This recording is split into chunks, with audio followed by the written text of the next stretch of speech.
அசுரர்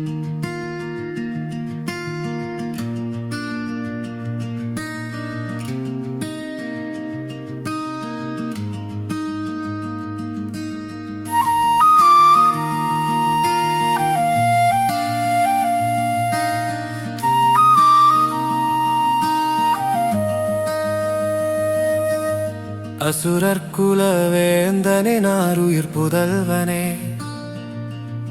இந்திரலோகத்தை வென்றது போதாதென்று இப்பூவுலகையும் வெல்ல வந்தாயோ?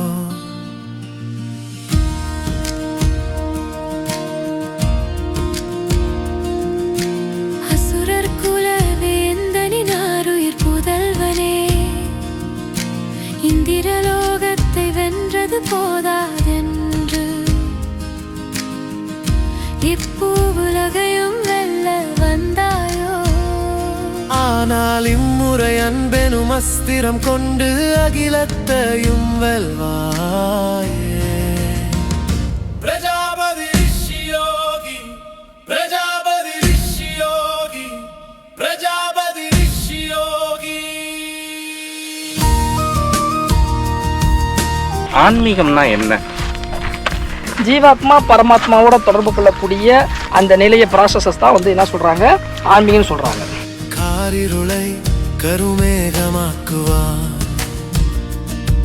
கடும் வறட்சியை உழுது போடுவான், அதில் அன்பெனும் விதை விதைத்தே தெய்வீகத்தை மலரச் செய்வான் இந்த மேகநாதனே.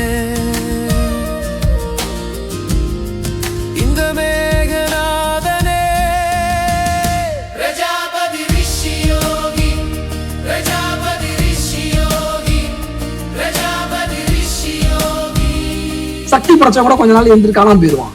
நான் ஞானம் பெற்றவன் அப்படி பண்ணவே முடியாது. முடியாது என்பதை முடித்து காட்டுவாய், முடியாதென்பதே இல்லை என்பாய். இப்பொழுது இல்லை என்றால் பிறகெப்பொழுது என்பாய். சனீஸ்வரனோட அருள் இருந்தா சர்வேஸ்வரனோட அருள் இருக்கும். விதி வலியது என்றாலும் இறைவனே ஒதுங்கி நின்றாலும்,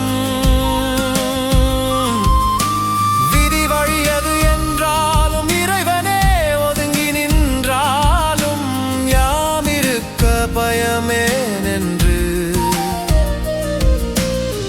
தோள் கொடுப்பாய் தோழனே.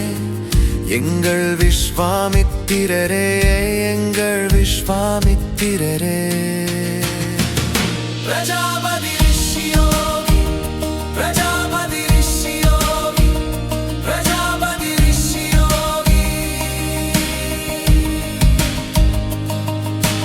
காலனை வென்ற காலகாலனின் மைந்தனே, மனிதகுலம் செழிக்கவே மார்க்கண்டேயராய் அவதரித்தாய்.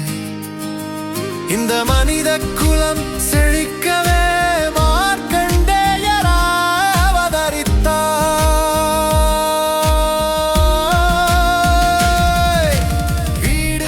எல்லா பெண் தெய்வங்களும் அம்பாலோட அம்சமானதான். அதனால இதுல பெருந்தெய்வம் சிறு தெய்வம் நமக்குத்தான் பாகுபாடு தவிர தெய்வங்களுக்கு கிடையாது. ஏன்னா நமக்கு தான் பிரிச்சு பார்க்கக்கூடிய எண்ணம், தெய்வங்களுக்கு அப்படிலாம் கிடையாது. இதை முதல்ல எப்ப உணர்றீங்களோ அப்பதான் நீங்க குலதெய்வத்தோட தன்மையை உணர முடியும். குலதெய்வம் மட்டும் கிடைச்சிருச்சு, உங்களுக்கு எதுவுமே இல்லாட்டி அதுவே எல்லாத்தையும் கொடுக்கும். பிரஜாபதி ரிஷி யோகி, பிரஜாபதி ரிஷி யோகி, பிரஜாபதி ரிஷி யோகி. வானவரும் வையவரும் வாழ்த்தவே மகாசித்தர் ஜெயின் நாசியே. ஓங்காரநாதரின் தவ புதல்வனே.